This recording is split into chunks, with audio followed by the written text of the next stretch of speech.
एक चरित्र वर्षों से चल रहा है। परम धर्मात्मा पुण्य श्लोक महाराज नल और उनकी पतिव्रता पत्नी दमयंती जी।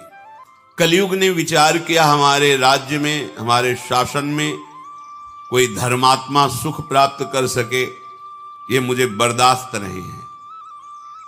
क्रोधावेश में आकर उसने निश्चय किया, महाराज नल को मैं ऐसी विपत्ति में फंसाऊंगा कि दुख ही दुख मिले। 12 वर्ष तक वो देखता रहा, कोई भी दोष नहीं मिला जिससे महाराज नल की बुद्धि को भ्रष्ट कर सके। एक दिन चूक हो गई, राजकार्य के चिंतन में मगन होने के कारण लघु शंका किया और अपवित्र दशा में सूर्य अर्घादि तर्पण आदि किया, तो ये दोष हो गया। इसी दोष में कलयुग उनकी बुद्धि में प्रवेश कर गया। उनके जो भ्राता, छोटे भ्राता थे पुष्कर, उनके हृदय में जाकर प्रेरित किया और जुआ खेलने के लिए उन्होंने द्यूत कीड़ा के लिए ललकारा। क्षत्रिय धर्म के अनुसार ललकार सहन करना उनके स्वभाव में नहीं होता। महाराज नल और पुष्कर की द्यूत कीड़ा हुई, सब कुछ हारते चले गए, राज्य भी हार गए, अपने शरीर के आभूषण वस्त्र भी हार गए। फिर उसने कहा दमयंती को दांव पे लगा दो। उन्होंने कहा ऐसा मैं अधर्माचरण नहीं कर सकता। तो उसने कहा सैनिकों से इनको नगर के बाहर निकाल दिया जाए, राज्य में घोषणा करवा दी, अगर कोई थोड़ा भी सत्कार जल भोजन देगा उसे प्राण दंड दिया जाएगा। भयानक विपत्ति। कुछ ही दिनों में चक्रवर्ती, राज्य भोगने वाला राजा गली का भिखारी बना दिया कलयुग ने। कोई पानी भी के लिए नहीं पूछ सकता, जिनके आगे सर झुकाते थे उनका कोई आदर नहीं। नगर से निष्कासित वन में जब भयानक, जहां सिंह, रीछ, भालू आदि नाना प्रकार के जीव जो पीड़ा पहुंचाने वाले हैं, वहां उन्होंने विचार किया कि हमारी पतिव्रता पत्नी मेरे कारण दुख को क्यों प्राप्त करे। संध्या का समय था, पास में एक खंडहर था उस जंगल में। वहां जाकर के उन्होंने कहा देखो ये मार्ग जाता है पहाड़ी के पीछे से सरोवर, फिर एक ऋषियों का आश्रम मिलेगा, वहां से फिर आप किसी भी नगर में जाकर के आप रह सकती हैं, क्योंकि मेरे ऊपर विपत्ति आई है, मुझे लगता है तुम्हें दुख नहीं भोगना चाहिए। उनका महाराज जो आपकी शरण में है, पतिव्रता है, उसका त्याग करना उचित नहीं है। उनका ये तो हमने आपको ऐसे बता दिया, मार्ग आप शयन कीजिए। वो बहुत ही दुखी थी क्योंकि राज्य छिन गया था और कई दिनों से भोजन भी नहीं मिला था, तो उनको नींद आ गई। महाराज नल उनको वहीं छोड़ करके आधा वस्त्र उनके शरीर का लेकर के जंगल में भटकने लगे। कैसे समय कटे। विपत्ति का समय बड़ा दुखदाई होता है। दमयंती जी ने वहां से मार्ग में चलते हुए फिर आगे ऋषियों के दर्शन किए। ऋषियों ने उनसे कहा कि तुम चिंता मत करो, ये विपत्ति का समय भी बदलेगा, तुम्हें महाराज मिलेंगे, तुम्हारा राज्य मिलेगा। इतना कहकर वो आश्रम सहित अंतर्धान हो गए, क्योंकि सब दिव्य ऋषि थे, केवल संबोधन करने के लिए उनकी आंखों के सामने प्रकाशित हुए थे। वो भटकती हुई जंगल में घूम रही थी कि एक व्यापारियों के दल को देखा। व्यापारी दल में पीछे पीछे छुप के चली कि ये कहीं किसी नगर को तो जाएगा ही। एक सरोवर के समीप निर्मल जल देखकर व्यापारियों ने वहां अपना कैंप लगाया। रात्रि में जंगली हाथियों के द्वारा आक्रमण होने पर बहुत से व्यापारी नष्ट हो गए। उन व्यापारियों ने विचार किया कोई अमंगल प्राणी हमारे साथ है जिससे ऐसा अनिष्ट हुआ। जब ये बात सुनी तो दमयंती जी वहां से चल पड़ी कि मैं ही यहां पीछे पीछे चल रही हूं, अगर इनको पता चलेगा तो हमारी प्राण हानि कर देंगे। आगे चलकर देखा तो कुछ ब्राह्मण लोग नगर की तरफ जा रहे थे, उनके पीछे चली। विदर्भ देश में प्रवेश किया। वहां की राजमाता महल से देख रही थी कि एक विक्षिप्त स्त्री जो बड़ी ही सुंदर सुशील नवयुवती है, कुछ लोग पीछे उनके लगे हुए कंकड़ मार रहे हैं, उनको लग रहा है पागल है, क्योंकि वो शोक से ऐसी व्याकुल थी। राजमाता ने कहा कि मेरा पता नहीं स्वाभाविक क्यों आकर्षण हो रहा है, इस युवती को महल में बुलाया जाए। आदर के साथ उनको जब सामने दासियों ने ला करके प्रणाम करवाया तो राजमाता ने पूछा, देखने से तुम ऐसा नहीं लगती हो कि विक्षिप्त हो या कोई विशेष परिस्थिति में फंसी हुई हो? तुम्हारा मुख कमल ऐसा अनुभव कराता है कि तुम तेजस्विनी हो और कोई देवी हो। तो उनका नहीं, महाराज नल द्यूत कीड़ा में हार चुके हैं और दमयंती सहित वन में चले गए हैं और मैं उन्हीं के महल में सुखपूर्वक निवास करती थी। ये नहीं बताया मैं दमयंती हूं, उन्हीं की सेवा में थी। अब जब वो चले गए तो मेरा कोई आश्रय नहीं बचा। अगर राजमाता आप कृपा करें मुझे आश्रय दे दे तो आपका बहुत उपकार होगा, पर मेरा नियम है, मैं एक पतिव्रता हूं, किसी के चरण नहीं धोऊंगी, किसी का जूठन नहीं खाऊंगी, किसी पुरुष से संभाषण नहीं करूंगी, केवल ब्रह्म ऋषियों से बात कर सकती हूं। अगर इन नियमों की आप सुरक्षा कर सके तो मैं आपके यहां रह पाऊंगी। राजमाता ने स्वीकृति दे दी और कहा, जैसे मेरी बेटी सुनंदा रहती है ऐसे तुम बेटी की तरह हो, कोई भय नहीं यहां। इधर महाराज नल बड़े ही व्याकुल होकर के कि ये विपत्ति कैसे नष्ट होगी, जंगल में भ्रमण कर रहे थे। उसी समय आवाज आई, पुण्य श्लोक धर्मात्मा महाराज नल मेरी रक्षा कीजिए, रक्षा कीजिए। जिधर आवाज आ रही थी उधर वो दौड़ के गए तो देखा दावानल लगा हुआ है, जंगल में भीषण आग फैली हुई और कोई आग की ज्वाला के बीच में पुकार रहा है। इन्होंने देवताओं को प्रसन्न किया था तो अग्नि भगवान ने वरदान दिया था कि कभी अग्नि की दाहिका शक्ति तुम्हें जलाएगी नहीं, अर्थात ज्वाला में तुम चंदन की तरह शीतल होते हुए जा सकते हो। वरुण देवता ने आशीर्वाद दिया था, जहां तुम चाहोगे वहीं जल प्रकट हो जाएगा। बड़ी देवताओं की आराधना की थी तो अग्नि के प्रभाव से रहित उस ज्वाला में महाराज नल प्रवेश किए तो देखा बड़ा ही विशालकाय भयंकर करकोटक नाग कुंडली मारे बैठा हुआ है। नाग ने कहा, महाराज मुझे बचा लीजिए, मैं चल नहीं पा रहा हूं क्योंकि मुझे देवर्षि नारद का शाप हो गया है। मैंने उपहास कर दिया देवर्षि नारद का। संतों का उपहास करना पुण्य नाशक होता है। उस दिन से मैं जड़ की तरह यहीं पड़ा हूं। अब ये दावानल लग गया, मैं एक कदम भी नहीं चल सकता।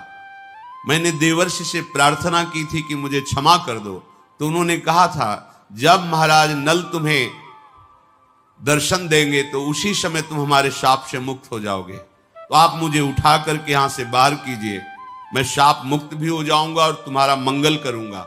मैं सबसे तेजस्वी नाग, सबसे बड़ा जहरीला, मेरा नाम करकोटक है। महाराज नल ने कहा, तुम इतने भयंकर विशाल कायो में तुम्हें कैसे उठा सकता हूं?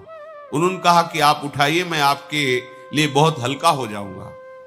गोद में उठाकर जब बाहर किया रखने लगे तो उन्होंने कहा, नहीं, पहले तुम अपने कदम गिनो फिर रखो, जब मैं रोक दूं तब रुक जाना। तो 1 2 3 4 5 6 7 8 9 10 जे भी 10 बुलाते हुए उन्होंने डस लिया। महाराज नल ने कहा, धोखा क्यों किया तुम्हें? तुम कहते थे तुम्हारा कल्याण करेंगे, हमने तुम्हारी प्राण रक्षा की और तुमने हमें डस लिया। बोले, मैं तेजस्वी नाग हूं, मेरा प्रभाव विष का संकल्प के अनुसार होता है। तुम्हारे शरीर पर बिल्कुल प्रभाव नहीं पड़ेगा जहर का। तुम्हारे अंदर बैठा हुआ जो कलयुग है वो जलेगा, उसके अंग अंग में मेरा जहर जाएगा और वो बड़ी शीघ्रता से तुम्हारे शरीर का त्याग करेगा और उसके त्याग करते ही तुम्हारी बुद्धि शुद्ध हो जाएगी और सारी संपत्ति प्राप्त हो जाएगी। ये कलयुग तुम्हें महान दुख दे रहा है। पर काटने के प्रभाव से उनका शरीर काला हो गया और नाटा हो गया। तो उनका ये क्या किया, मेरा नल रूप जो था वो तो अंतर्हित हो गया। बोले, तुम्हारे काम में आएगा क्योंकि शत्रु राजा तुम्हारा नाश कर देगा, इसलिए अब तुम्हें कोई पहचान नहीं पाएगा। आज से तुम्हारा नाम बाहुक होगा, तुम अपने को बाहुक कहना।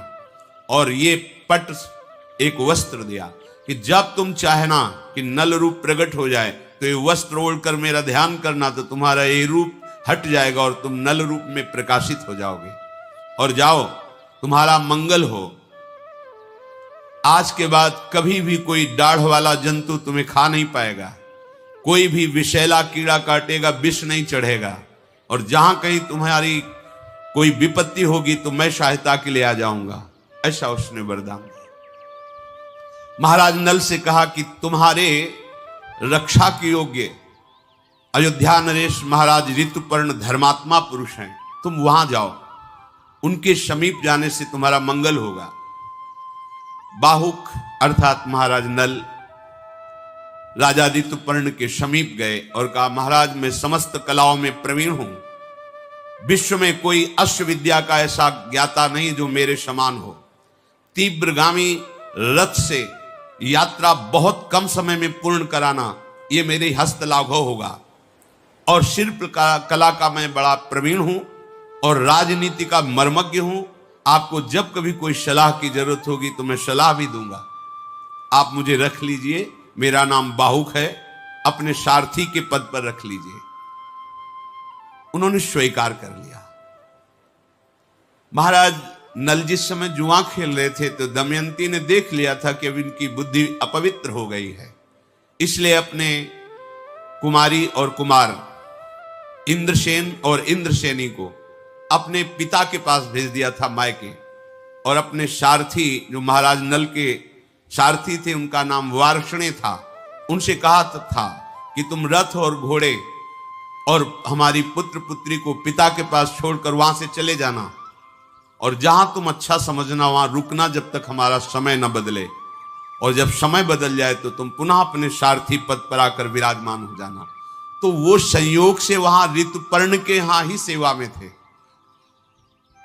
जब वार्ष्णे ने देखा कि इसकी बात और इसके गुण और इसका आभास तो मेरे महाराज नल जैसा है लेकिन रूप नहीं है, संकुचित हो गए और अपने साथ रख लिया, क्योंकि वो भी घोड़ों की ही सेवा में थे और इनको सारथी पद मिला था। इधर दमयंती जी के हृदय में बड़ी वेदना हो रही थी कि मैं तो महल में रह रही हूं, लेकिन मेरे पति प्राणेश्वर पता नहीं किस विपत्ति को सह रहे हों। महाराज भीम दमयंती के पिता थे। जब कुमार कुमारी वहां छोड़े गए तो उनको पता चला परिस्थिति का, तो उन्होंने शास्त्रों ब्राह्मणों को बुलाया और दक्षिणा देकर कहा कि आप दिशाओं में जाइए और सब जगह खोज कीजिए, अगर नल दमयंती का पता आप लगा लेते हैं तो आपको कई हजार गौवें, स्वर्ण मुद्राएं और नगर ये आपकी सेवा में हम समर्पित करेंगे। ब्राह्मणों ने खोज की। एक ब्राह्मण ने यह सूचना पाई कि यहां राजमाता के यहां कोई नवीन युवती आई हुई है। अब वो कौन है ये मुझे पता नहीं। गुप्तचरों द्वारा उस ब्राह्मण ने जब ऐसा सुना तो महल में प्रवेश किया। ब्रह्म ऋषियों को महल में कोई रोक टोक नहीं होती थी, किसी भी राजा के महल में जा सकते हैं। वहां जाकर राजमाता से कहा, तुम्हारे यहां कोई नवयुवती दासी आई हुई है, हम दर्शन करना चाहते हैं। जब देखा तो बचपन से उन्हें देख रहे थे दमयंती को, क्योंकि वहीं राज दरबार के पुरोहित थे। देखते ही उन्होंने कहा, बेटा तुम अपने मस्तक को धोइए, क्योंकि मस्तक में इनके एक दिव्य चिन्ह था जो बचपन से वो पहचानते थे। जेवी धोया तो ये समझ गए दमयंती है। राजमाता से कहा, ये कोई दासिया सैरेंद्री नहीं है, ये महाराज पुण्य श्लोक नल की पत्नी महारानी दमयंती है, और ये भीम राजकुमारी हैं जो बड़े पराक्रम से युक्त है। ये तुम्हारा सौभाग्य है जो दमयंती जी तुम्हारे यहां सेवा में रहे। ये परिचय प्राप्त करके वो तो बहुत प्रसन्न हुई कि हमारा अत्यंत सौभाग्य है, और मुझे पता है कि दमयंती तो मेरी बहन की ही पुत्री निकली, मेरे द्वारा कोई त्रुटि नहीं हुई, अर्थात दासी की तरह हमने व्यवहार नहीं किया। ये बड़ा कृपा रही जो हमारी बुद्धि ऐसी रही। अब बेटा तुम बिल्कुल निश्चिंत रहो, ये महल तुम्हारा, संपत्ति तुम्हारी। उन्होंने कहा, नहीं, अब हमें अपने पिता के पास जाना है, क्योंकि मुझे महाराज नल की खोज करनी है। ब्राह्मण के साथ पिता के पास पहुंचे। पिता ने उन्हें बड़ा आदर सत्कार किया। दमयंती जी ने अपनी माता के समीप जाकर अपने हृदय की बात कही और कहा कि हम चाहते हैं कि कुछ गुप्त रूप से ब्राह्मण भेजे जाएं जिनको मैं श्लोक सिखाऊंगी और हर सभा में, हर नगर में जाके श्लोक का गायन करें। ब्राह्मण जन जाकर सभा में या नगर की गलियों में वो श्लोक गाते। जब कोई उत्तर नहीं मिलता तो और नगर में चले जाते। ऐसे ही ब्राह्मण अयोध्या पहुंचे और ऋतुपर्ण की सभा में जब श्लोक गाया तो वहीं बैठे हुए बाहुक रूप में महाराज नल थे, सभा से बाहर निकले और एकांत में उस ब्राह्मण से मिले, उस श्लोक का उत्तर दिया। दमयंती ने कहा था जो शब्द बोले जाएं वैसे ही शब्द हमारे सामने कहा जाए, मिलावट ना की जाए। संदेश वाहक को इतना चतुर होना चाहिए कि शब्दों में अपनी मिलावट नहीं होनी चाहिए, नहीं भाव बदल जाएगा। जो संदेश दिया जाए, जिन शब्दों से दिया जाए, ठीक केवल उतना ही शब्द बोलना चाहिए। अपनी मिलावट की तो फिर भाव बदल जाएगा। इसलिए ब्राह्मणों से कहा था जैसे शब्द बोले जाएं वही बोलना आके। ब्राह्मण लोग आए और बताया दमयंती से कि राज चिन्ह तो कोई नहीं दिखाई दे रहा था। वो महाराज ऋतुपर्ण के सारथी हैं, काला शरीर है, नाटा स्वरूप है, पर उन्होंने उत्तर में आपके श्लोक का यही दिया था कि कोई भी पतिव्रता पत्नी अपने पति पर दोष नहीं करती। ऐसी परिस्थिति थी दुखद, उस दुखद परिस्थिति में तुम दुख ना भोगो, इसलिए उसने तुम्हारा त्याग किया था। देख लो, वो तुम्हारे जीने के लिए, अन्न प्राप्त करने के लिए अपने अधो वस्त्र को भी स्वर्ण पंखों से युक्त पक्षियों को पकड़ने की चेष्टा की तो वो पंख धारण करने वाले पक्षी वो कपड़ा भी लेकर उड़ गए। ये बात केवल महाराज नल जानते थे। दमयंती जी ने कहा निश्चित महाराज नल ही हैं, दूसरा कोई नहीं, पर रूप क्यों नहीं है ये मुझे पता नहीं, क्योंकि ये हमारे और महाराज नल के बीच का संवाद केवल महाराज नल जानते हैं। दमयंती ने अपनी माता से कहा मैं एक गुप्त कार्य करना चाहती हूं जिसे महाराज पिता भीमसेन भी ना जान पाए और कोई नगर का एक भी नागरिक ना जान पावे। माता ने सहयोग दिया। दमयंती जी ने कुछ ब्राह्मणों को भेजा कि केवल महाराज अयोध्या नरेश ऋतुपर्ण से जाकर कहो कि दमयंती ने वरण करने के लिए दूसरा स्वयंवर रचा है। बहुत से राजा और राजकुमार आए हैं, आपका भी निमंत्रण है, पर वो बड़ी शीघ्रता से स्वयंवर रचा है, इसलिए समय नहीं है, सुबह ही स्वयंवर है, ऐसा बोलना जाके। ब्राह्मणों ने ऐसा ही किया। ऋतुपर्ण जी ने दमयंती का स्वरूप, सौंदर्य, महिमा सुनी थी।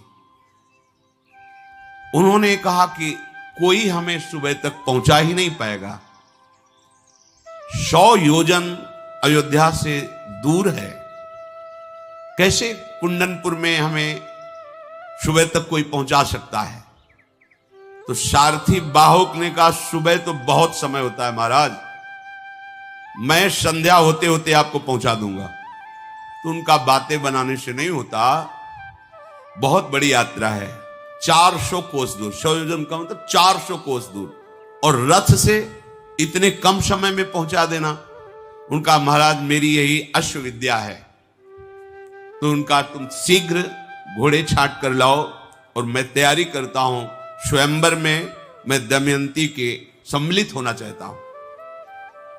4 ऐसे मरे से घोड़े छाट के लाए। उनका तुम्हारा दिमाग खराब है, ये घोड़े कहीं एक नगर से दूसरे नगर में नहीं जा सकते हो, तुम इतनी लंबी यात्रा। बोले हम पर विश्वास है, तो तुम्हारे राज परिवार के घोड़ों में ऐसे घोड़े हैं ही नहीं जैसे ये बलवान घोड़े, तुम्हें निर्बल दिखाई देते हैं। आप आइए और रथ पर विराजिए। जे ही रथ पर वो विराजे, घोड़ों ने घुटने टेक दिया। उनको लगा कमजोरी के कारण। उन्होंने कहा देखो जब मैं बैठा तो ये घोड़े घुटने टेक दिए, ये यात्रा करेंगे। बोले महाराज अब ये भूमि को प्रणाम करके भूमि का स्पर्श भी नहीं करेंगे, ये वायु वेग से चलने वाले घोड़े हैं और मैं इनकी परीक्षा करके इनको जांच करके लाया हूं। ऐसा ही किया, रथ पर विराजमान हुए, चल पड़े। अचानक वो दुपट्टा संभाल नहीं पाए, गिरा। उन्होंने कहा हमारा दुपट्टा गिर गया है, रुको। तो उनका महाराज पता है कितने कोस आप आगे निकल चुके? आपका दुपट्टा गिरा और आप बोले इतने में कई योजन हम आगे निकल चुके हैं, इतनी तीव्र गति रथ की। तो उनका आश्चर्य है तुम्हारी अश्व विद्या को, पर मेरी भी विद्या आप समझ लीजिए, मैं गणित विद्या में पूरे विश्व में नंबर 1 में हूं। तो उनका महाराज कहना अलग बात होता है, प्रमाण दीजिए। ऐसे चलते हुए कहा, यह बहेड़े का वृक्ष है, इसमें जितने ऊपर पत्ते लगे हुए हैं उससे 102 पत्ते नीचे ज्यादा गिरे हुए हैं। एक डाल में इतने फल, इतने पत्ते, इतने पुष्प हैं। रथ रोक दिया और कहा मैं गणना करके ही प्रमाणित मानूंगा। तो उनका अगर इसकी गणना में लगोगे तो स्वयंवर में नहीं पहुंच। बोले आप निश्चिंत रहिए। देखा एक डाल काट करके जितने पत्ते बोले थे उतने ही पत्ते, उतने ही फल, उतने ही पुष्प। उनका महाराज आपकी गणित लाजवाब है। तो उनका गणित ही नहीं, मैं द्यूत कीड़ा का भी महारथी हूं। मैं तुम्हें द्यूत कीड़ा भी बताऊंगा और तुम मुझे अश्व विद्या बता देना। इतने में कलयुग शरीर से बाहर निकला और महाराज नल को प्रणाम किया और कहा आप क्षमा कर दीजिए, मैं करकोटक के विष से जलते हुए अब नहीं रह सकता, इसलिए मैं निकला हूं। अगर तुम क्षमा कर दोगे तो विष का शमन हो जाएगा। और मैं ये वचन देता हूं कि जो तुम्हारे चरित्र को सुनेगा मैं कभी उसको कोई दुख विपत्ति नहीं दूंगा। कलयुग ने ऐसा कहा। महाराज नल ने कि हमारे प्रारब्ध का ही विधान था, इसमें तुम्हारा क्या दोष। कलयुग बहेड़े के वृक्ष में समा गया और वो रथ हाँक करके कुंडनपुर पहुंचे। वहां देखा तो कोई स्वयंवर का कहीं कोई चिन्ह भी नहीं, कोई राजा नहीं, कोई राजकुमार नहीं, कोई हलचल नहीं।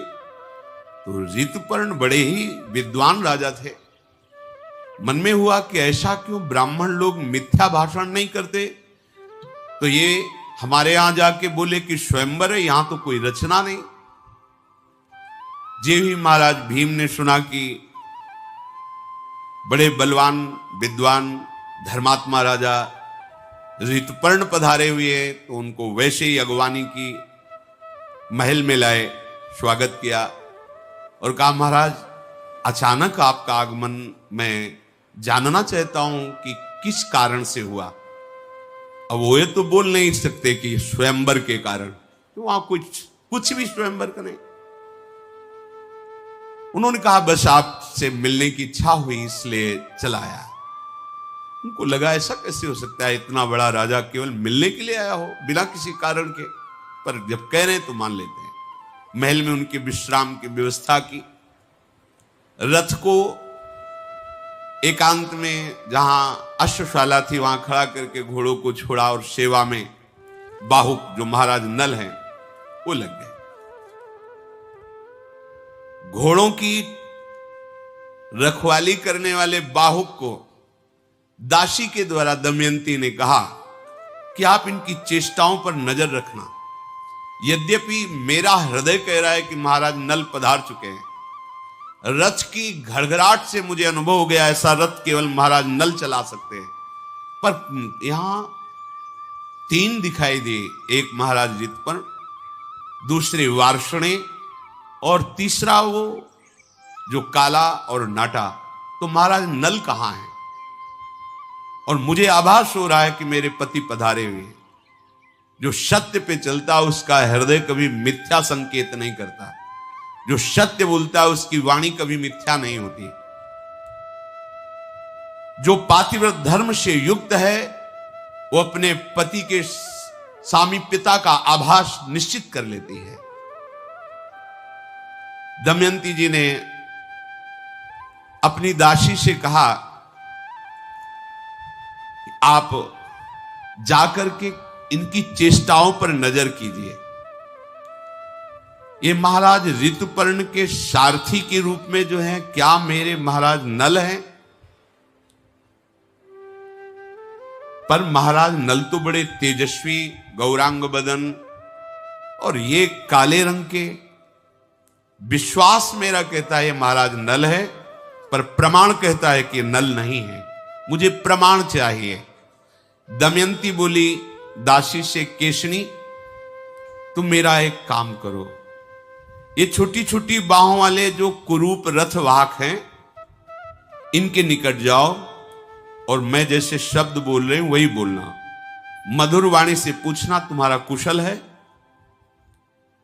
साथ ही उनके नेत्रों को देखना, उनकी चेष्टाओं को देखना, और फिर मुझे मेरी जो शंका है कि मेरे महाराज नल हैं पर बाहरी प्रमाण नहीं है, फिर मैं जैसा विचार करूं फिर वैसा तुम करना। इनके सामने एक बात कहना कि जब एक ब्राह्मण ने ऋतुपर्ण की सभा में श्लोक सुनाया था तो तुमने उत्तर दिया था, तुम उस विषय को कैसे जानते हो? वो दूती बड़ी सावधानी से गई और बाहुक को प्रणाम करके बोली, तुम्हारा कुशल हो, तुम स्वस्थ हो, तुम्हें यात्रा में कोई विघ्न तो नहीं हुआ? मैं आपको देखकर बहुत प्रसन्न हूं, पर हमारी जो स्वामिनी है दमयंती, वो ये जानना चाहती कि जब ब्राह्मण ने अयोध्या में श्लोक गायन किया और आपने उत्तर दिया, आप उसको कैसे जानते हैं? आपने उत्तर क्यों दिया और उस उत्तर के रहस्य को आप कैसे जानते हैं? और जब स्वयंवर की बात हुई तो आप इतनी शीघ्र यहां आ गए, ऐसी अश्वविद्या आपको कहां से प्राप्त हुई? या तो महाराज नल में है या महाराज नल जिसको शिक्षा दे दें उसमें है। आप इन दो बातों का उत्तर दीजिए। बाहुक बोले, वो वार्षणे हैं जो महाराज नल के सारथी हैं और उनको तो जानती अयोध्या नरेश हैं, और मैं उनका सारथी हूं। मैं अश्वविद्या में महाराज नल से बिल्कुल कम नहीं हूं, सारथी के कार्य में बड़ा निपुण हूं। मैं ये नहीं बता सकता कि मुझे विद्या कहां से प्राप्त हुई है, पर मैं महाराज नल से कम नहीं हूं। मुझे वेतन देकर ऋतुपर्ण ने अपनी सेवा में रखा है। और जो तुम श्लोक की बात कह रहे हो, तो मैंने किसी से सुन रखा था, इसलिए मैंने उत्तर दे दिया। क्योंकि कोई पतिव्रता पत्नी को क्यों त्यागेगा जब तक वो भारी विपत्ति में नहीं होगा? भारी विपत्ति में भी उसके सुख को निमित्त बना करके त्यागा होगा, इसलिए मैंने वो श्लोक गान कर दिया। वो आकर के दमयंती से बोली कि आपने जो प्रश्न किया था उसका उत्तर ऐसा उन्होंने दिया है। हृदय में बहुत वो जल रही कि अब भी कोई हमें संकेत नहीं मिल रहा कि हमारे महाराज नल हैं, पर मेरा हृदय कहता है कि मेरे महाराज नल हैं। कहा एक बार जाओ और कहो क्या उस पुरुष का एक कर्तव्य था कि जो प्राणपण से समर्पित शरणागत हो उसका त्याग कर दे किसी भी विधान से। दासी गई और जाकर के कहा कि जो शोकाग्नि में वैसे ही व्यथित थी, असहाय थी, तो क्या उस पुरुष को अपनी शरणागत स्त्री का त्याग करना उचित था? ये दमयंती जी ने प्रश्न किया है आपसे, क्योंकि आपने उस पुरुष के विषय में बोला है, तो क्या उस पुरुष को उचित था? उनके आंसू चलने लगे। उन्होंने कहा कि उसके हृदय में कितना बड़ा विचार दुखद आया होगा। वो किंकर्तव्य विमूढ़ हो गया था, उसके ऊपर कलयुग का प्रभाव था। कई कारणों से उन्होंने अपनी प्रिय पत्नी का त्याग किया, ना कि क्रोध से, ना कि दोष दृष्टि से। जिसके वस्त्र अपहरण कर लिए गए, जिसका राज्य अपहरण कर लिया गया, जो भटक रहा है दुखद परिस्थिति में, वो अपनी पत्नी को कैसे दुख देने की बात सोच सकता है? इस परिस्थिति में पत्नी को दुख ना मिले इसलिए उसने त्याग किया था। दमयंती जी ने जब ये उत्तर सुना तो उनका महाराज के सिवाय बात कोई कह नहीं सकता। फिर जाओ, उसकी परीक्षा करो। अब की बार कुछ बोलना मत, बस खड़ी रहना। जब वो कोई कार्य करे तो उसके कार्य पर दृष्टि रखना। उनको बोलो कि हमारे यहां कोई भूखा नहीं रह सकता, तुम आए हो, थक गए हो, भोजन पाइए, पर सब कच्चा लेके जाना, कुछ भी पका नहीं होना चाहिए। और जब वो पकाएं तब तुम थोड़ा सा निकाल कर मेरे पास ले आना और उनकी पकाने की विधि को देखना। वो आग्रह करें तो भी उनको जल और अग्नि, ये दो की सुविधा मत देना। तुम्हें जो जो लक्षण दिखाई दे वो अक्षरशः मेरे से आके कहना। दमयंती के ऐसे कहने पर उनकी दासी केशनी वहां गई और बाहुक से कहा कि हमारे यहां भूखा कोई नहीं रह सकता, महाराज तो महल में पा रहे हैं, आप स्वयं बना लीजिए। कुछ फल और कुछ रांधने की वस्तुएं जो भोजन में वो रखी और कहा आप स्वयं अपने अनुकूल बना लीजिए, आपको कैसा अनुकूल पड़ता है वो आप अपने अनुकूल बना लीजिए। पात्र रख दिए, भोजन रख दिया, ना किसी पात्र में जल ना कोई अग्नि। बाहुक ने ऐसे पात्रों को स्पर्श किया, जल भर गया, क्योंकि वरुण देव का आशीर्वाद था, तुम जैसे ही जल का चिंतन करोगे वहीं जल प्रकट हो जाएगा। खाद्य पदार्थों को धो करके और जे ही चढ़ाया और अग्नि का चिंतन किया तो अग्नि प्रकट हो गई। बिना कोई लकड़ी ईंधन के अग्नि स्वयं प्रकाशित हो रही है। इन चेष्टाओं को देखा, आश्चर्यचकित हो गई और वो अपने हाथ से अग्नि को संभाल रहे हैं। हाथ में कोई अग्नि जल नहीं, क्योंकि उनका वरदान था, जितना जल चाहिए उतना ही जल प्रकट हो जाता था।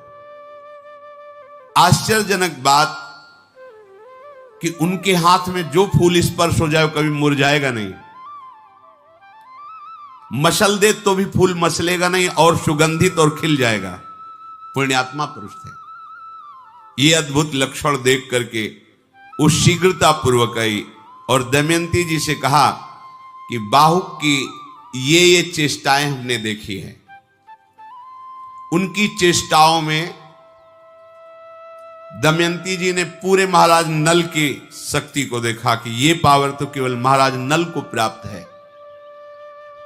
उनका एक और परीक्षा करो, उनके पकाए हुए भोजन को लाओ, क्योंकि धर्मराज ने आशीर्वाद दिया था उस भोजन में अमृत का स्वाद मिलेगा।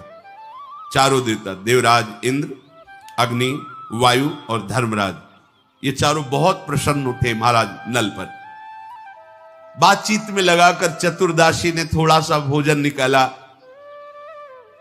और वो दमयंती को जाके दिया। दमयंती ने जे ही पाया उनका पक्का पक्का ये महाराज नल है। अब मुझे पूर्ण विश्वास हो गया, अब कोई संशय नहीं, ये महाराज नल हैं। और वो व्याकुल होकर के रोने लगे। किसने से कहा है इंद्रसेनी और इंद्रसेन कुमार कुमारी को ले जाओ, उनके समीप जाओ, देखो उन बच्चों के साथ कैसी चेष्टा करते हैं। इंद्रसेना और इंद्रसेनी को जो ही समीप ले गए, महाराज नल जो बाहुक रूप में थे, कई वर्षों बाद अपने बच्चों को दौड़ पड़े, दोनों बच्चों से लिपट करके बहुत जोर जोर से रोने लगे। फिर एकदम सावधान हुए और दासी से कहा, बड़े प्यारे बच्चे हैं, मैं अपने बच्चों से बिलग हूं, इसलिए इन बच्चों को देखकर मुझे अपने बच्चों का प्यार आ गया, इसलिए दुलार किया। देखो तुम बार बार यहां मत आओ, बच्चों को ले जाओ और यहां मत आओ, कहीं कोई शंका न कर ले, अब दोबारा यहां मत आना। वो बच्चों को लेकर चली गई और पूरा वैसे बताया कि महाराज ऐसी ऐसी चेष्टा करके रोने लगे थे। महाराज नल जो बाहुक रूप में हैं, दमयंती ने अब निश्चय किया कि अब मैं दर्शन करूंगी, अब कोई संशय नहीं, मेरे महाराज नल ही हैं। मां से कहा, मां ये जो बाहुक सारथी है अब संदेह नहीं, मैंने परीक्षा करके देख लिया है, मेरे पति महाराज नल हैं, सारे लक्षण महाराज नल के हैं, केवल रूप नहीं है। इसलिए मैं स्वयं जाकर के देखना चाहती हूं, पर जब तक आपकी आज्ञा नहीं होगी तब तक मैं ना उनके पास जा सकती हूं ना उनको बुला सकती हूं। आप आज्ञा कीजिए, मैं जाऊं या आप बुला दीजिए उनको महल में। दमयंती के ऐसा कहने पर महारानी ने विदर्भ नरेश भीम को यह सूचना दी कि आपका आदेश मिले तो महल में उनको बुला लिया जाए। उनका आदेश हो गया। महाराज नल को राजभवन के भीतर महल में लाया गया। दमयंती ने राजा नल के नेत्रों में सब छुप सकता है लेकिन नेत्र नहीं छुप सकते। नेत्र से भाव प्रकट हो जाते हैं। कोई भी कैसा भी, अगर चोर भी है और आप सही नेत्रों में नेत्र मिलाए तो नेत्र बता देंगे। उनके नेत्रों में प्रेमी है तो नेत्र से पता चल जाएगा, द्वेषी है तो नेत्र से, छल कपट है तो नेत्र, सब छुपा सकते हो, नेत्र नहीं छुपा सकते। पर नेत्र पहचानने की योग्यता हो तब। दमयंती जी ने जे ही नेत्र मिलाए, महाराज नल के नेत्रों से आंसू बहने लगे। दमयंती जी ने कहा, ऐसा कोई धर्मज्ञ पुरुष नहीं है जो अपनी प्रिया को अकेले में दुखद परिस्थिति में छोड़कर चला जाए। केवल एक ऐसे महाराज नल ही हैं जो अचेत अवस्था में अपने प्रति पूर्ण अनुराग रखने वाली पतिव्रता पत्नी का त्याग करके चले गए। मैंने कभी जीवन में मिथ्या नहीं बोला, स्वप्न में भी किसी पुरुष का चिंतन नहीं किया, आज तक कभी एक अपराध नहीं किया। दमयंती कैसी देवियां होती थी, और मैंने स्वयं उनका वर्ण किया है। फिर उनका क्या कर्तव्य है कि वो हमें त्याग दे? दमयंती जी ऐसी बातें कह रही हैं, महाराज नल की आंखों से अश्रु बह रहे हैं। दमयंती उत्तर दीजिए। तो उनका, तुम्हें पता चल ही गया है कि मैं हूं, मुझे पता चल गया है कि तुम जान गई हो कि मैं हूं। तो आप देखो, राज्य नष्ट हो गया, सारी विपत्तियां थी। अगर उस समय कलयुग मेरी बुद्धि में बैठा था और मैं तुम्हें त्याग न देता तो पता नहीं कौन से संकट में तुम फंस जाती। इसलिए मैंने तुम्हारा त्याग किया था। मैंने धर्म से चल करके, तपस्या के द्वारा कष्ट सह करके कलयुग को परास्त कर दिया है। अब हमारे दुखों का अंत हो गया है। ये पापी कलयुग जिसकी भी बुद्धि में बैठ जाता है उसका सर्वनाश कर देता है। इसने मेरा सर्वनाश कर दिया। मैंने तो कुछ किसी का बिगाड़ा नहीं, पर ये बैठ करके हमारा ये युग धर्म का प्रभाव है। एक ही उपाय है जिससे इसके प्रवाह से आप बच सकते हो, ये बहा के ले जाएगा। कलयुग केवल नाम आधारा, सुमिर सुमिर नर उतर ही पारा। यदि नाम जप करोगे तो तुम्हें कलयुग का प्रभाव परास्त नहीं कर पाएगा। ये अपने प्रवाह में प्रवाहित, मान लीजिए बड़ी दुर्गति होती है, ये तो जीवन की बात है, मरने के बाद जो गति होती है आप उसको ये मत समझिए कि नहीं नहीं कोई नरक नहीं, कोई गति दुर्गति नहीं होती, तुम्हारे कहने से नहीं होगा। यहां तुम अपराध करते हो तो जेल मिलती है ना, पहले तुम्हारी पिटाई होगी, फिर तुम्हारा मुकदमा चलेगा, फिर सजा सुनाई जाएगी, आजीवन कष्ट भोगोगे। एक गलती का फल आजीवन। तो जैसे कहा जाता है कि हजारों वर्ष तुम्हें नरक भोगना पड़ेगा। अब लगता है ये तो बातें केवल बना रहे हैं। तो गलती तो तुमने एक की थी, आजीवन कारावास क्यों मिला? तो सोचो, यहां एक गलती अगर साबित हो गई हिंसात्मक, व्यभिचारात्मक, तो उसका परिणाम आपको जीवन भर क्लेश भोगना पड़ता है। तो क्या तुम जो पापाचरण कर रहे हो इसका परिणाम तुम्हें नरक नहीं भोगना पड़ेगा? तुम्हारे ना कहने से थोड़ी हो जाएगा, समझो, तुम्हारे ना कहने से हो जाएगा। अरे कोई राजकीय कानून नहीं है, जो मन आए सो करो करो। जब फंस जाओगे, प्रमाणित हो जाओगे, तो तुम्हें खुद पता चलेगा। तो सत्संग के द्वारा शास्त्र श्रवण के द्वारा अपने लोग जान रहे हैं कि भयानक वेदना दंड दिया जाता है नरक में अगर हम ऐसे ऐसे आचरण करेंगे, और ये आचरण करवाने में समर्थ है कलयुग, इसका प्रभाव है। बच सकते हो तो केवल भगवान नाम से। इसीलिए चीख चीख के कहते हैं कि शाप साधनों को करने की सामर्थ्य अब नहीं रह गई। कि आप तपस्या करो, आप जितेंद्रिय हो करके प्राणायाम करके और समाधि भाव, न शरीरों में ताकत रहेगी, न आहार में ताकत रहेगी, न बुद्धि में ताकत रहेगी। एक बात सब कोई कर सकता है, बच्चा हो, बूढ़ा हो, कोई पढ़ा लिखा हो ना हो, जो जहां जैसे भी, राधा राधा राधा राधा। इसके लिए तुम्हें कोई ये शर्त नहीं रखी जा रही कि ऐसे हो तो राधा बोलो, नहीं, जैसे भी हो, जहां भी हो, राधा राधा राधा। तो कलयुग की क्या बात है, काल भी बाधा नहीं पहुंचा सकता, विश्वास कीजिए, काल भी बाधा नहीं पहुंचा। जहां राधा वहां कहां बाधा। और नहीं, चाहे जितने शुभ कर्म कर लो, बख्शेगा नहीं कलयुग। देखो ये शुभ कर्म करने वाले पुण्य श्लोक महाराज नल का चरित्र इसीलिए गान करके कहा कि तुम कितना पुण्य आत्मा होगे, इन जैसे महापुरुषों जैसे थोड़ी होगे। कैसी विपत्तियां, कैसे दुख, कैसे संकट भोगने पड़ रहे हैं। तो राधा राधा कहने से संकटों से बच जाएंगे क्या? पहली बात, तस्मात् शास्त्रम प्रमाणम थे। कोई बात केवल भावुकता पूर्वक कही जाए तो भी अच्छा है, लेकिन प्रमाण युक्त। हित सजनी स्वरूपा महाप्रभु हरिवंश चंद्र जी महाराज कह रहे, अनुल्लिख्यानंतानपि तदप राधान मधुपतिर महाप्रेमा विष्टम तो परम देयम विमृशति तवैकम श्री राधे गृणत इह नामामृत रसम महिम्नः कः सीमाम स्पृशति तौ दास्यैक मनसाम। कि जिसने केवल इतना सीख लिया है, राधा राधा राधा, तो लालजू ही महाराज संपूर्ण न्यायाधीशों का न्यायाधीश है। सुप्रीम पावर लालजू महाराज है। सब मुकदमा हो गया, फांसी की सजा सुना दी गई, लेकिन राष्ट्रपति ने क्षमा कर दिया तो खत्म खेल। ऐसे ही महान पापी हो, महान अपराध किया है, लेकिन भगवान श्री कृष्ण ने तुम्हें क्षमा कर दिया। अहम त्वाम सर्व पापेभ्यो मोक्षयिष्यामि मा शुचा, खत्म खेल।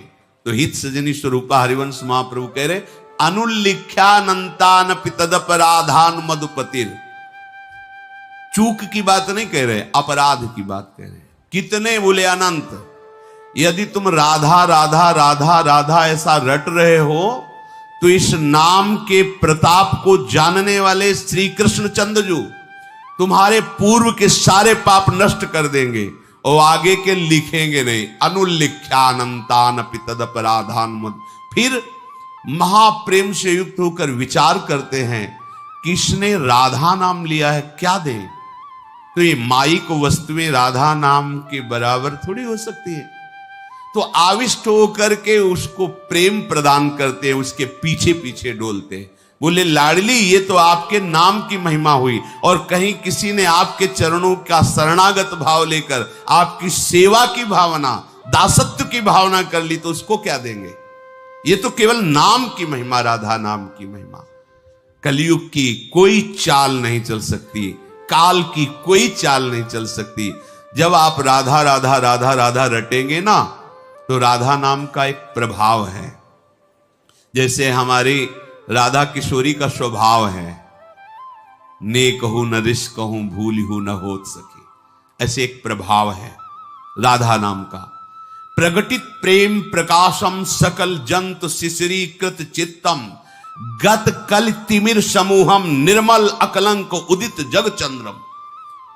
कलयुग की कोई भी चाल राधा नाम जापक के ऊपर नहीं प्रभाव डाल पाएगी। और प्रगटित प्रेम प्रकाशम, हृदय में प्रेम को प्रकाशित कर देगा। ऐसा ज्ञान का चंद्रमा शीतलता प्रदान करते हुए उदय होगा, कोई भी अज्ञान की आकर्षणकारी मायामयी वृत्तियां आपको परास्त नहीं कर पाएंगी।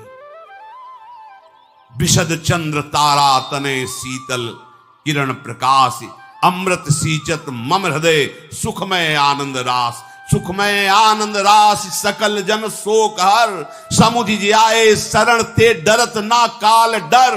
दियो दान तिन भय द्वंद्व दुख सब घटे, नित नित नव नव प्रेम कर्म बंधन कटे, कटे कर्म बंधन संसारी, सुख सागर पूरी तति भारी, विधि निषेध श्रृंखला छुड़ावे, निज आलय बन आन बसावे, ओ आलय बन बसत संग पारस के, आयस कनक समान भयम, मांगो मन मनसी दास अपनी करी, पूरन काम सदा हृदयम। हो गई बात, श्री जी के पास पहुंच गए। राधा राधा राधा, जितने भी श्वासें हैं, कोई भी हो कहीं भी हो, इससे सहज अमृत में बात नहीं मिल। राधा राधा राधा, कोई भी बाधा स्पर्श नहीं कर सकती। गरजते हुए तुम्हारा जीवन व्यतीत होगा, गरजते हुए, हरिवंश भरोसे भय निडर और नित गर्जत हरिवंश बल, ये बल प्रकट हो जाएगा तुम्हारा। हा हरि रा राधा बा वृंदावन सा सहचरी। नहीं तो अभी तो 5000 के ऊपर ही कुछ वर्ष में, मतलब अभी घुटने के बल भी कलयुग नहीं चल रहा। 4,32,000 वर्ष की आयु है, जवानी में इसके क्या होगा। अभी तो बच्चा भी ऐसा बच्चा है कि अभी घुटने के बल भी सही ढंग, 4,32,000 में तो अभी 32,000 वाला भी नहीं पूरा हुआ।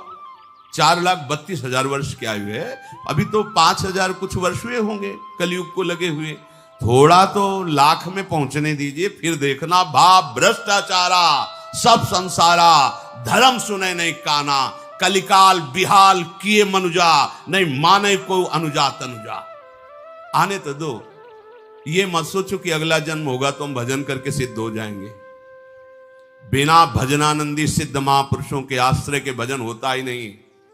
भजन कोई छोटी मोटी बात नहीं। और कलिकाल का जैसा प्रचंड रूप बढ़ता चला जाएगा, ये सब अपने को नहीं मिलेगा। जो भगवत साधन चाहिए, ना आहार मिलेगा, ना संग मिलेगा, ना ऐसे महापुरुषों का सानिध्य, हम कैसे चल पाएंगे। अभी अवसर है, निकल चलो। ये बुद्धि को भ्रष्ट करने वाला कलयुग यहां का सम्राट है।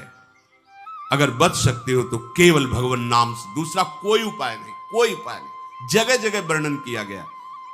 कृतयुगे ध्यायते विष्णुम त्रेतायाम यजतई मखई, द्वापरई परिचर्यायाम कलौ तद्धरि कीर्तनात्। अन्य युगों में ध्यान की महिमा, पूजा सेवा की, यज्ञ की महिमा, लेकिन कलयुग में एक ही बात केवल बचा सकती, नाम जप। नाम, दूसरा नाम जप करो, नाम कीर्तन करो, नाम गुणगान करो। महाराज नल ने कहा दमयंती जी से कि मैंने अपने उद्योग से, तपस्या से कलयुग को परास्त कर दिया, अब हमारे दुखों का अंत ही है, ऐसा समझो। आप हमें क्षमा करना। कोई भी प्रेमी अपने प्रीतम पर क्रोध नहीं करता, उसकी चेष्टाओं में दोष दर्शन नहीं करता। अर्थात आप हम पे दोष मत देखो कि हमने तुम्हारा त्याग किया है, तुम्हारे सुख के लिए तुम्हारा त्याग किया है।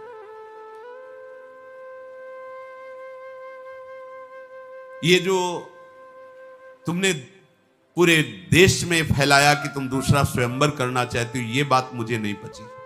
महाराज नल ने कहा, क्या ऐसे पवित्र हृदय वाले को दूसरा स्वयंवर करने की बात भी सोचनी चाहिए। ये बात सुनकर के दमयंती जी कांप गई।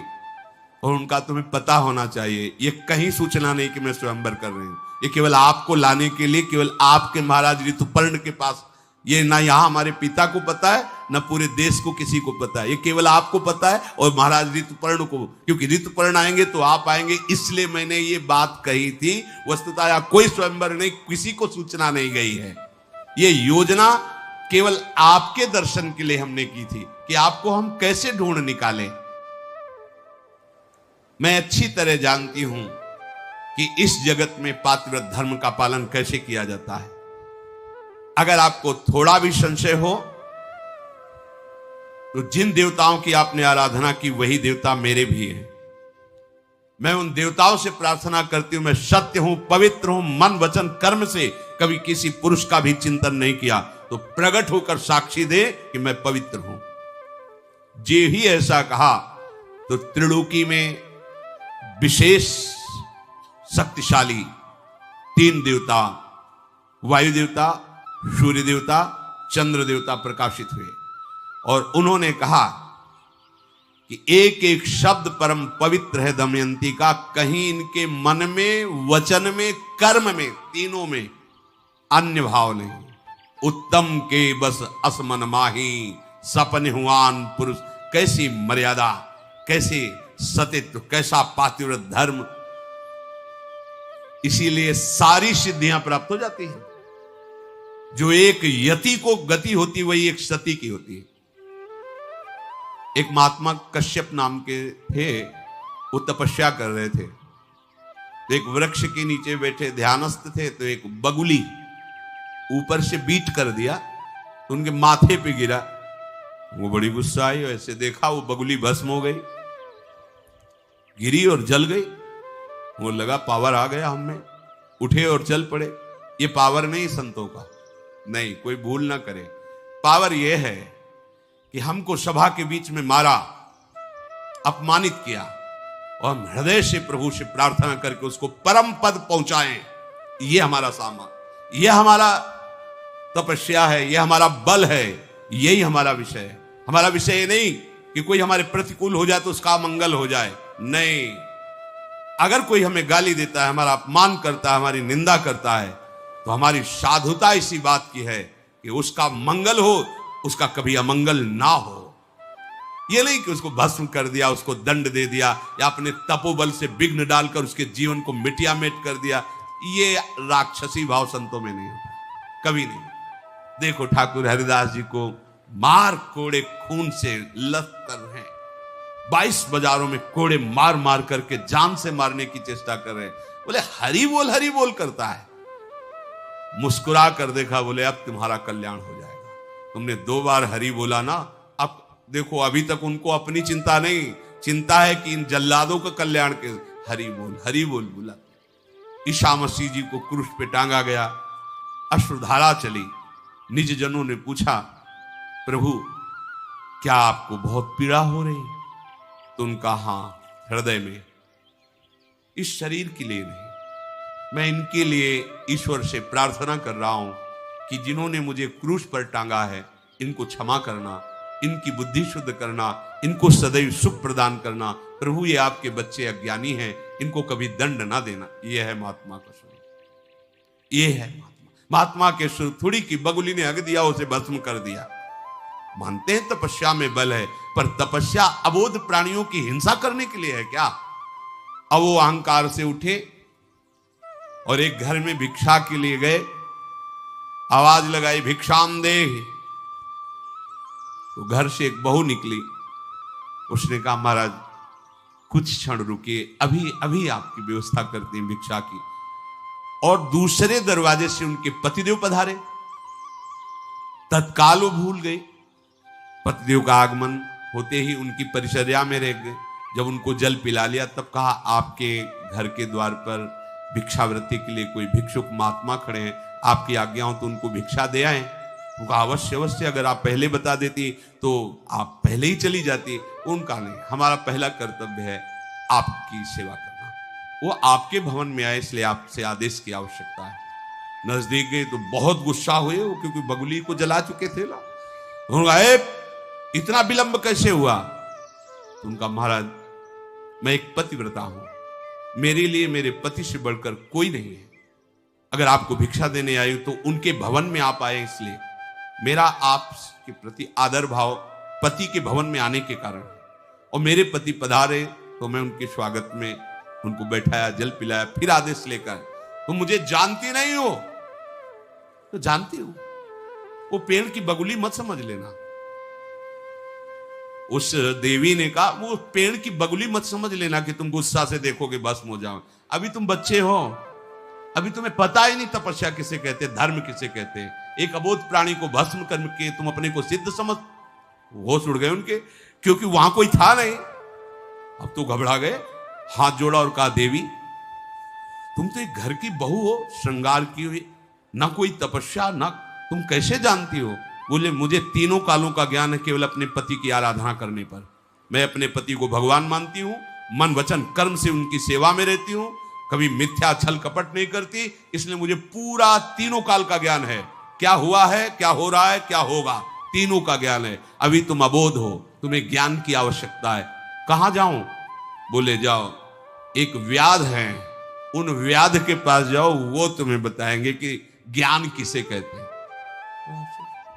व्याध हमें ज्ञान देगा? ब्रह्म ऋषि वो। बोले जाओ तो तुम। वहां गए तो शुरू था, कितने किलो चाहिए? बोले आधा किलो। बोले ये ज्ञान देगा? और चलने लगे तो उनका सुनो सुनो महाराज, वो पतिव्रता ने भेजा है ना, थोड़ी देर रुको, ग्राहक निपटा ले, फिर आपसे बात करते हैं। बिना फोन का। बोले बताओ, हम तो यहाँ त्रिकाल स्नान करते हैं, प्राणायाम, संध्या, गायत्री, तब, और ये मांस वेश्या इसको पता है? जब तो बोले मुझे बड़ा आश्चर्य हो रहा, आपको कैसे सिद्धि प्राप्त हुई?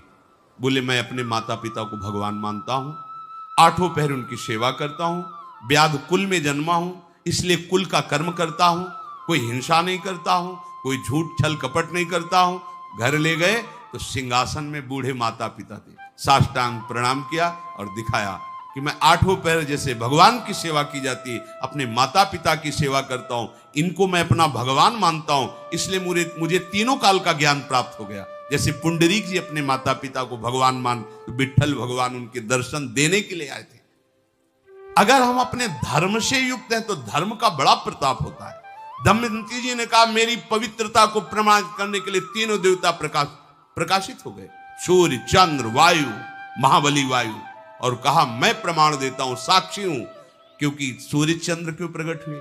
रात्रि में भगवान चंद्र की साक्षी रहते, दिन में भगवान सूर्य, और दिन रात्रि दोनों के साक्षी वायु देवता होते हैं।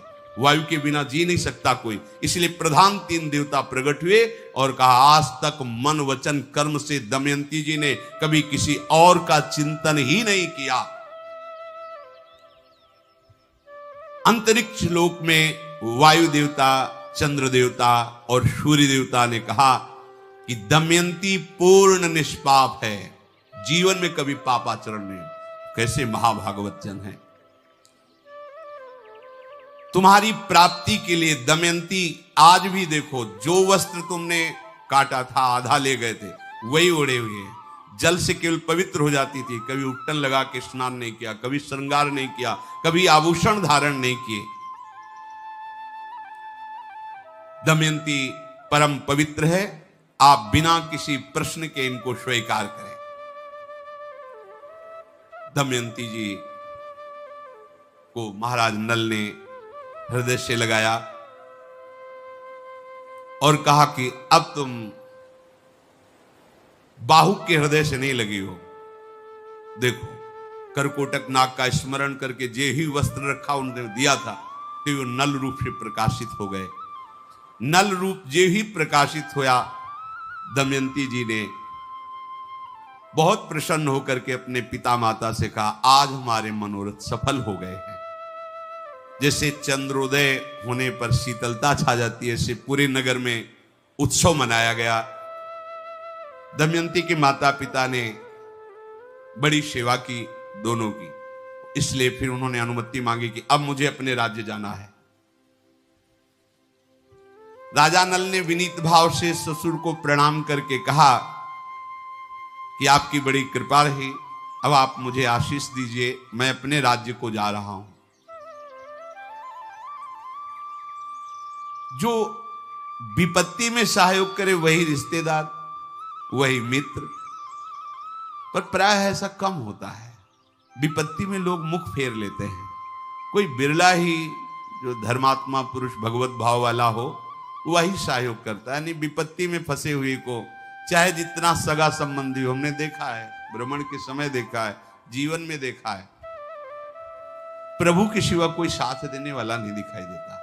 जब ये पता चलता है ना कि ये किसी काम का हमारे नहीं रह गया, तो कोई प्यार नहीं करता, कोई साथ नहीं देता। और ये तब तक समझ में नहीं आता जब तक विपत्ति नहीं आती। इसलिए बड़े बड़े संतों ने कहा है कि विपत्ति बहुत बड़ा मित्र है, जो असली चेहरा संसार का दर्शन करा देता। जो थोड़े दिन होए हित अनहित या जगत में जान परे सब। कौन वास्तविक मेरे से प्यार करता है ये पता चलता है विपत्ति में। महाराज आपने विपत्ति में मेरा सहयोग किया, आपने जो सहयोग किया उसका थोड़ा सा और आप सहयोग कीजिए, मेरे को कुछ संपत्ति दीजिए, क्योंकि मैं अपने राज्य को वापस लाने के लिए एक बार जुआ फिर खेलूंगा जाके। तो बहुत से अश्व, 16,000 बलवान हाथियों को स्वर्ण से आभूषित करके, 600 पैदल सैनिक और 150 सुंदर स्वर्ण जटित रथ महाराज नल को दे, बड़ी स्वर्ण अशरफियां आप जाइए। हमारा राजा नल अपनी सब वैभव के साथ अपनी राजधानी में गए और पुष्कर से कहा कि आओ, हमने संपत्ति एकत्रित कर ली, अब जुआ होगा। तुमने छल के द्वारा मुझे हराया था, अब मैं धर्म के द्वारा तुमसे विजय प्राप्त करूंगा। उसने कहा महाराज बड़ी बड़ी बातें मत करो, अभी तो सब कुछ हार के गए थे, खेल तब होगा जब इस दांव में दमयंती को भी लगाओगे आप। महाराज नल ने कहा दमयंती मेरे प्राण संपत्ति सब एक दांव में, और तेरे प्राण और राजधानी, राज परिकर, राज खजाना एक दांव में, एक ही बार का पासा पड़ेगा। मैं अपने प्राणों सहित दमयंती, पूरा वैभव तुम्हारा, चाहे मार देना या सुरक्षित रखना ये तुम्हारे ऊपर बात। तुम्हारे प्राण, तुम्हारा राज्य, खजाना, ये सब मेरा, एक दांव, जो जीते। अब तो पूरी सभा में जो दबे हुए महाराज नल के वफादार जन थे, सब हां खेलना पड़ेगा इसे, क्योंकि ये धर्म कहता हुआ है कि जो हारा है वो कभी भी आकर ललकारे तो उसको दांव देना चाहिए, खेल खेलना चाहिए। ये धर्म का विषय है। पुष्कर आओ तुम अब हमारे सामने, अगर तुम द्वित कीड़ा नहीं खेलना चाहते तो आओ, हमारे तुम्हारे द्वंद्व युद्ध होगा, जो विजयी होगा वो सब संपत्ति का अधिकारी बनेगा।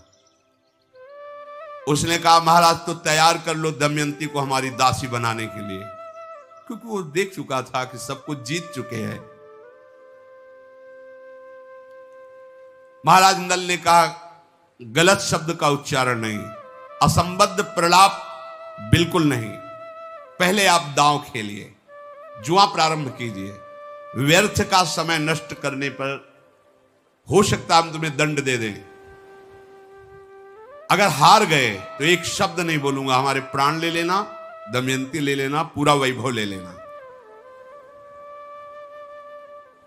कलयुग की चाल में पुष्कर ने विजय प्राप्त की थी, वस्तुतः महाराज नल से किसी भी तरह वो विजय प्राप्त नहीं कर सकते थे। जे ही एक दाव रखा गया पासे महाराज नल की तरफ, एक ही दाव में था, दोबारा नहीं खेलना था। अब तो पूरा राज्य खजाना। महाराज नल ने कहा बोलो, तुमने छल कपट करके हमें इतना दुख दिया था, अब क्या करें, तुम्हारा क्या करें। वो चरणों पे गिर के कि आखिरकार बड़े भाई हो, तुम्हारा मन हो प्राण ले लो, तुम्हारा मन हो जीवन दो। उनका नहीं, आधी संपत्ति तुम्हारी, जाओ, धर्म ये नहीं कहता, जाओ तुम सुखपूर्वक जियो, आधी राजधानी का शासन तुम संभालो, जाओ। हम ये जो प्रसंग सुनाया महाराज नल का, ये इसलिए सुनाया, श्री भगवान ने एक श्लोक में कहा कि शुभ और अशुभ ये दोनों कर्म तुम्हें केवल दुख ही देंगे। यद्यपि शुभ का फल सुख होता है और अशुभ का फल दुख होता है, लेकिन जो यहां शुभ का फल सुख होता है वो भी दुख ही होता है, क्योंकि दुखालयम अशाश्वतम, ये दुखमय ही है। तुम्हारे शुभ अशुभ कर्म तुम्हें दंड देंगे ही। शुभ अशुभ कर्म से बचने का एकमात्र उपाय है प्रभु के चरणों का आश्रय लेकर नाम जप करना। श्री राधा वल्लभ लाल की।